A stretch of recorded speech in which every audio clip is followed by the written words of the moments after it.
A aprobación por unanimidade en maio de 2021 da ordenanza reguladora para o uso do galego por parte da corporación supuxo un fito importante, poñendo o Concello Noiés á altura das 7 grandes cidades e tamén doutros poucos municipios que contan con este regulamento. Aínda así, 2 anos despois desa aprobación, os avances son para o Bloque Nacionalista Galego a todas luces insuficientes. Segundo os nacionalistas, existen moitas normas que se recollen nesta ordenanza que a día de hoxe seguen sen cumprirse. Vemos como eventos coa participación ou mesmo organizados por parte do Concello se fan en castelá, vemos como hai moita toponimia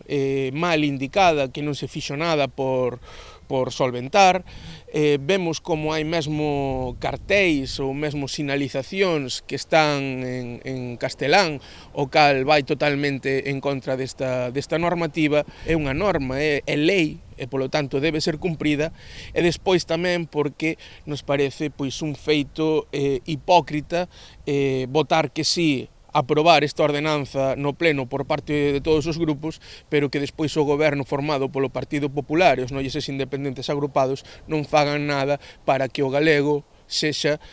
teña o lugar que merece. O BNG pide tamén que o Concello faga todos os esforzos necesarios para dispoñer dun servizo de normalización lingüística, unha figura que, segundo eles, aparece tamén recollida na dita ordenanza reguladora do uso do galego por parte da administración local. Que se fan os esforzos necesarios para que haxa un servizo municipal de normalización lingüística, como así está